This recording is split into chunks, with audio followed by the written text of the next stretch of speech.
1. I work for a cell phone company. This is a story of a customer that called in the other day. So, in the mobile phone wars, almost every company is giving out incentives to switch over to them, mine included. We had a lady that was ported over a month previously, called me in asking about her rebates. $200 per line was owed to her that I can see in the notes, and doing a little digging, they were deemed invalid. Let me take a further look. After doing some more intense checking, it notated that her devices needed to be on monthly payments. I asked her, did you pay off these phones at purchase? She said, what? I didn't pay them off. Well, it says here that you own them outright, with no device payments at all, and the rebates are for devices that have payments. She states, well, I didn't pay them off. So, after further checking, there was an error in which, yes, she should have monthly payments, but they were cancelled, thus giving her 2 brand new iPhone 14 Max Pros for free. $2,400 in phones for free. Well, during this time I'm checking, because it's a very rare call to see this, she starts getting antsy. She then starts to yell at me, telling me she has to go and what's taking so long. You're taking my rebates from me. My bill is far too high. Your company is a lying sack of shit, and I'm gonna go back to the original company because you guys are trying to screw me over.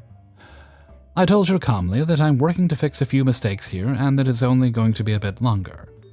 Now I have to place her on hold while I get help from another department to change back and put on monthly payments. She got mad and started going on again. If I'm going to wait for you, you better fix my high bill and give me my rebates that I'm owed. I explained I'm going to do exactly that, ma'am.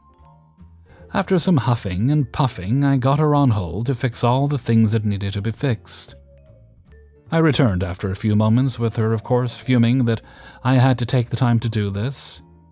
Are you going to fix my bill and my rebates? Yes, ma'am. I got things fixed. Good. I don't know if you're just not capable of doing your job, but this is outrageous, and I demand my bill be lowered. She started to belittle me and basically act all high and mighty, so I let her continue her tirade for a moment, and then I butted in. She goes, okay, well, what's taking so long then? Here comes the best revenge I could have gotten, even though it's only a small victory. I explained that someone messed up and that you were going to get your phones for free, but since you were so adamant about calling in and getting your rebates, I put back on the monthly payments and got everything situated. You're going to get your 200 rebates on both lines. Oh, and about your bill, it's now going to be $50 more a month, because there were no device payments on it to begin with. Your rebates are coming via email. Check for them in a few minutes. She just sat there in stone-cold silence for about 30 seconds. Ma'am, are you still there? She goes, yes, so you mean to tell me that if I did not call, I would have fully paid off phones and my bills would be less? That is exactly what I'm telling you, ma'am. You have a blessed day.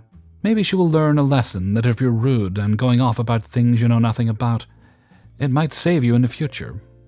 I hung up the call and laughed all the way until the next one funneled itself in. 2. I work for a certain bank from home. I work the front department and I deal with people's credit cards. In a perfect world, people call in, answer questions, and then hang up without too much fuss. I actually get those people very often. Then there's the baby boomers. Without fail, any time someone was born before 1979, they're a fucking asshole every single time. They interrupt my intro. They correct their caller intent. The box tells me why they called, to tell me I'm wrong and that this is why they called. Which 9 times out of 10 is exactly what I just said to them. They refuse to answer questions correctly or even at all sometimes. A good example of it is something like this. Hello, you've reached Dazzle. May I confirm your full name as it appears on your card? I'm calling in because you locked my card and I want it unlocked. Wonderful. May I confirm your name? Bill. I'm sorry. May I confirm your full name as it appears on your card? Bill Person. Wonderful. I see 3 transactions from OnlyFans for $20 each. Did you make those? Pause. You'll notice that's not open-ended. That's a yes or no. And without fail, baby boomers reply like this. Well, you see, what happened is... They recall their entire day. They ask why their card was blocked. They do not say, yes, that's mine, or no, that's not mine. Anyone born after 79 appears to have the magical power of context, where they know how to answer a yes or no question without blabbering for 5 solid minutes about nothing important. Nothing. Not one item they say is ever relevant to how I can help them. But that isn't the worst part. The worst is, after all that, you approve their card to be used and unblocked, and they immediately do 2 things. 1. Now, you hang up. I don't want to wait half an hour to get back to you. I need to make sure you did your job. Granny, I'm not your drug dealer. Get the fuck off my phone. This whole call was recorded. And you think I sat here with my thumb up my ass listening to your awful voice for laughs? Please die faster. 2. They do the exact same suspicious thing that locked their card, inevitably locking it up again until they claim I did nothing. The bank did that. Their automated fraud protection system saw you do the suspicious thing again, and locked the card again. I agree it's a stupid system. Stop doing that with your card and it will stop locking. I realize it's your money. Yes, you can do what you want with it. Yes, I'm aware you can leave and join another bank. I couldn't give less of a fuck. PSA, if you called a business to perform their function, we did what you asked. We were recorded doing it, as well as everything we said back and forth. We are not incompetent and we do not enjoy listening to you bitch in our ear.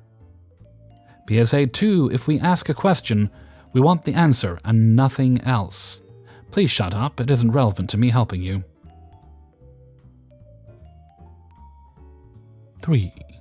Trigger warning: homophobia, slurs, death, mention of drugs, possible racism, possible transphobia. Boy, howdy, do I have one hell of a call for you guys.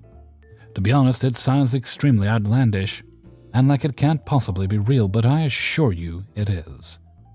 And it's even weirder than the one with the guy who told me how to summon Bigfoot. A story for another time. This happened just today, so it's still fresh in my mind. Though I'm sure it's going to haunt me for the rest of my days. A little backstory. I work in the appliance industry, troubleshooting and selling parts. I'm also assigned female at birth and white. Both of these things are relevant to the story. The call itself started normally enough, I suppose. A call about a dryer, simple enough. There were lots of ums coming from the guy, but still nothing out of the ordinary. Then he busts out this gem. I know women aren't as dumb as they used to be. Oh boy, one of those. I grit my teeth and bear it, asking what it was specifically he needed help with. Well, are you actually going to be able to help me? Or are you just there to get the paycheck? This is when my blood pressure started to rise, and I informed my supervisor we may have an issue. She acknowledged that, and I still tried to help this guy because I need to be employed, and oh, folks, it gets worse from there. Apparently, the idler pulley was missing, and he was going on about how it shouldn't run without one, which is true. It will heat and turn on, but there will not be enough tension to make the drum spin. So his conclusion was that someone had opened the machine and taken it. He told me he was pretty religious and used a derogatory slur for gay people while referring to them as devils, who are empty inside, and that's why they do these things. My jaw dropped. I had never heard anyone say anything like that so casually to a stranger on the phone. I really did not know how to process this, and I have no idea what I'd said to that, but it must have been work appropriate because I still have a job. I do my job to the best of my ability and find this guy's parts. I offer to order them, but he just wants the part numbers. Fine by me, I'm hourly. As I start to give him the numbers, I say P as in Paul. Bad decision on my end. Paul? I had a cousin named Paul. He died of a heroin overdose. Oh, I'm sorry to hear that. Oh, he was gay. He didn't say gay. I don't really care. I was gobsmacked, just sitting there with my mouth open, when the awful continued. You sound like a large African. Have you had trans surgery? No. Shortly afterward, the call ended pretty normally, and I immediately called over my supervisor once again to have her listen in. Coincidentally, she happens to be a lesbian, and she forwarded this to the other supervisors and the call center managers. We'll see how that goes. I figured I would share this because it was just so terrible the internet needed to know. 4. So I was working for an unnamed company who had a client that serviced credit unions. I was a cardholder service representative, otherwise known as the number on the back of your card. We had 3 locations, one Eastern Time, one on Mountain Time, and one on Pacific. So we were operational until 2 a.m., so the 24-hour Pacific location could have a light queue until 5 a.m. Mountain Time. It was a system that was just barely working, but that's a call center for you. A little more info about the job for context. Important, I swear. When we get a call, we request a name, then card number. Then we have a card number which we cannot give out any info on. Not even repeating the card number. We verify them. You know the drill. The issue on this particular call was that if for any reason the caller has a different name than the shown cardholder, they fail verification instantly. Doesn't matter when you find out, before, during, after. You shut down, clam up, apologize, and end the call ASAP. The only exception is to have the cardholder verify in, then say the exact phrase, "I give permission to X to view my account and access or change any information relevant to my issue." If they can't for any reason, we cannot assist on threat of being fired for breach of privacy. I know that's a lot, but the good part. So I get a call around 10 p.m. EST. She gives me the cardholder name, verifies, and asks why her card is not working. I see it's because of too many invalid PIN attempts. Inform her of this, and she says, "Dang it, my daughter's asleep too." It's a warning sign, a big red flag, if you will. This was my 2nd week at this point, so training is still fresh. After a moment of panic, I ask, "Your daughter?" "Yeah, my daughter's the cardholder. I'm caller." Oh, fuck, I can't even reset the woman's card now, I say. I apologize, I can only discuss account information with the cardholder. Is the cardholder available to speak? "No, she's asleep in South Carolina and I'm in Florida." Double fuck. I reluctantly close out the account and the following conversation occurs. "I apologize, ma'am, I'm unable to assist any further. Please have the cardholder call us on the number on the back of the card for further assistance." "What? Why?" "I can only speak to the cardholder." "But I am her mother. She has been letting me use her card for gas because she gets cash back. What's the issue?" "I can only speak with the cardholder about the account." "Like hell, you were talking to me 5 seconds ago." "I can only speak with the cardholder." "Fine, I'm the cardholder. Happy?" "I know you are the caller. Please have the cardholder call us when she can." I must note here that when I say the cardholder, I say that as I cannot repeat the name on the account, which I think made the caller even more upset. "Come on, sweetheart. I just finished driving 6 hours from North Carolina to Florida. I'm a trucker, and I'm stuck at a gas station with no gas and no money. Please, I cannot spend the night out here." "I can only speak with the cardholder. I'm so sorry, but I cannot assist further." "Please, I'm stuck in the middle of nowhere with a damn 18-wheeler. "I understand, but again, I cannot assist without verification from the cardholder." At this point, she explodes. "I don't understand. I could help if I wanted, etc." It's pretty generic, but it was my first real blow-up. She didn't curse for the first hour. "I can send your call to a supervisor if you would like." "I don't need a damn supervisor. I need my card to work." "I cannot assist further in that front. Is there another card you need assistance with?" "No, I need this card to work. Now." This goes back and forth for an hour, the caller getting more and more upset and me slowly losing sympathy for this woman. I felt bad as it was a genuinely shitty situation. I was also powerless to assist now. Then, after an hour of pleading, she snaps and says that I'm a bitch and could help if I wanted and I was just being a bitch. "If this isn't my effing card, then I'm committing fraud, right? Call the police on me." "What?" "Call the cops. If I'm stealing my daughter's card, right, call the cops." I'm unable to make outgoing calls from this call center. This sounded snarky, but it was literally in our knowledge base that we could pull up on the PC. I quoted it word for word at this point while I was panicking, and trying desperately not to laugh. I read Reddit before this, and this was an in-real-life Reddit story. I had to mute myself several times, continuing to offer a supervisor. and also asking if she was finished. And if you're wondering why I did not hang up at this point, we are forbidden to. It's an instant zero if you prematurely hang up. You must ask, quote, "Is there anything else I can assist you with today?" And you must receive an audible response synonymous with no before you're allowed to hang up. We didn't even have a profanity clause at this point. She spent another 20 minutes raving about the police, by which point my team leader, Nye, came up and plugged into the call so he could understand why I was on the phone for 1 hour and 23 minutes. I came in at 3 and was supposed to leave in 40 minutes. His eyes went saucer-wide when he got the headset on.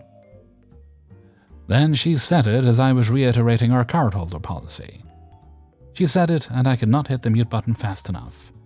I apologize once more, but I cannot access the card information without the cardholder verifying, "You stupid bitch. I bet you beat your kids. You're the worst mother ever, and I will find you and call CPS on your ass." I burst out laughing, not quite hitting the mute button in time. To clarify, I am both male and 18 at the time, and this was my first real job, and the fact that she thought I was a mother, and she thought she was going to call CPS on me and my non-existent kids at 11:30 p.m., was the last straw. Even Nye was laughing at that. "Are you laughing at me?" After I calmed down, I said, "I apologize, this is not a laughing matter, and I'm very sorry for any inconsiderate behavior." "You lying sack of—" "I will inform you that I'm childless, unmarried, and male." That got silence for a whole minute. I could hear her buffering. It sounded like 90s dial-up. "You sound like a bitch." I get that a lot, and I apologize for my laughter. I can get a supervisor to speak with you if you would like. Fine, maybe they can keep a straight face when speaking with a damn... The credit union name I don't remember. Member. So I transferred her. I got a ding for getting caught laughing for unprofessionalism, but Nye said that he didn't hold it against me. I was given an extra 15-minute break, then sat down for my last 10 minutes when a quality assurance person came over and said, "I was listening in. You did amazing. Are you okay?" I told her I was fine, and she said, "A few of us listened in back there, and we all laughed too," and was off with a nod. I spent the rest of my time there, a bit over a year, white knighting Q&A when my team complained about scores. All in all, my most memorable call of all time, along with my longest across all jobs. 5. I work at an inbound call center for a state government agency. Most of the gripes I have are just small things that can be attributed to system errors, conflicting information, general stupidity, etc. 2023 will likely be the end of my role here, as I am extremely burnt out and have developed quite the internal loathing of the average everyday human and their complete lack of brain activity. But let's get to my biggest problem I'm struggling with this month. In the part of the country where I live and state I'm employed to assist the residents of, there's been major flooding impacting various regions of the state over the last 12 months. Thankfully, the state government is providing financial relief to those impacted. I would enjoy the feeling of actually helping with something that genuinely makes a difference in people's lives rather than the generic checking my driver's license status or where is my child's birth certificate inquiries I have become accustomed to. So helping people that have major damage to their homes from massive flood events, great. I don't have to dramatically fake my interest or sincerity. I help with things such as checking the status of a grant, explaining the documents required to progress the application, walking people through the eligibility and what it can be used for, what to expect from the application process, etc. Easy stuff. Now, we get to the issue, the way our system works. Changing key personal information after submitting an application poses a lot of risks. The amount of financial support we provide starts at $5,000 and can go up to anywhere from $20,000 to $75,000. So we take personal information pretty seriously and do not have any ability whatsoever to change the information on our end. If you make a mistake with your personal info, you have to withdraw your application and resubmit it with the correct details, for obvious privacy and security reasons. There is also a strict security and fraud prevention measure that requires the name of the bank account provided for payment to match up with the name of the person submitting the application. If the name on the bank account does not match the name on the application, it will be flagged as potential fraud, a payment will automatically fail. even if the entire application has been approved and progressed to the final stage where payment is made. Remember what I stated above. We physically cannot change anything on our end that a customer has submitted. If payment fails, you have to start over and resubmit your application with the correct bank details. So, here's where I have had the pleasure of getting to field all of the hundreds of angry idiots calling about payment failing, and their entire application then being rejected. Why, you ask? Because when entering their bank details, they see a field clearly marked account name, and these geniuses decide this is clearly asking for the name of their banking institution. Yes, an insane amount of people see account name and confidently enter XYZ Bank.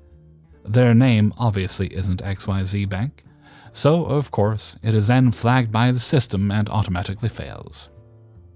I cannot begin to understand why anyone with enough brain cells to navigate a web page and input all their own personal information and details about their property, etc., would assume this.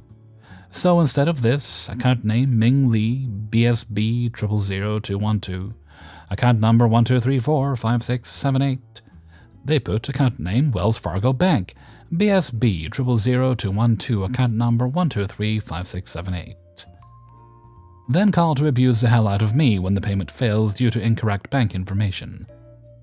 They then will typically bark at me about how it wasn't clear and demand I fix it from my end. The amount of abuse I have to listen to because of this specific issue is driving me up the wall. I cannot take much more of these idiots and their stupid explanations about how it's our fault for not making it clearer. What's your stupidest regular problem like this that you've had to deal with from angry idiots? Hey everybody, Hellfreezer here, and thank you very much for listening to Please Hold, episode 23. And thank you very much to everybody who allowed me to use their stories in this video. Please do hit the like button before you go. Thank you kindly. Okay, now we're going to get to the question of the day, but it comes with an anecdote from me. Not much of an anecdote, I'll keep it quick. Essentially, I'm looking to move my office, in big quotes, is currently in my bedroom, right? But I'm going to be moving out of the bedroom, in the sense of I'm not going to be working here, I'll be sleeping here, obviously, and I'm clearing out one of the spare rooms, and that's going to become my office, which I should have done years ago. I've got ideas about how it's going to look, and I've got some quite good ideas about how it's going to look, but I need mounting hardware for the wall, the acoustic panels on my walls. These are basically large picture frames with padding inside them and material stretched over them. Right, they're very good at absorbing sound. Well, you hear the sound in the room right now; it's quite good. They do a good job. You've also probably heard the sound of the room in past videos when it's a bit echoey, and I've had no alternative but to record there. It was only for about a week, I think, until I was able to get the panels. So I was looking at hardware, and I know the kind of thing I want to use. I think it's like a Z bracket or something like that. It basically is a bit of metal. You screw it onto the panel. You screw another one onto the wall, and then it slots in. One slots into the other, and it holds onto the wall. Right, pretty simple design, but it's effective. Exactly what I need, at least for my immediate purposes. So I found a pack that I like to look of earlier. I thought, okay, they're good. And I always read the review. Well, 9 out of 10 times I read the reviews before I buy something. Occasionally, I've rushed ahead and purchased something, and the last time I did that, I regretted it because I bought a fan without thoroughly reading the reviews. Turned out the fan was terrible. But so, learned my lesson, made sure to always read the reviews instead of just doing it 9 out of 10 times. So I read the reviews, and glad I did, because these aluminium wall brackets, and it even says they're aluminium in the ad, and they're treated so that they won't rust and oxidize, nothing, you have to worry about anything like that. Going to be good solid aluminium. Yeah, what they're sending people are brackets made of plastic. Same design, but they're made completely out of plastic. So, my question is, what is the most shocking thing you've found listed or mislisted on a website as a consumer? Please leave your answers in a comment below. With that, I'm going to head off for now. So until next time, thank you very much for listening, and take very good care of yourselves.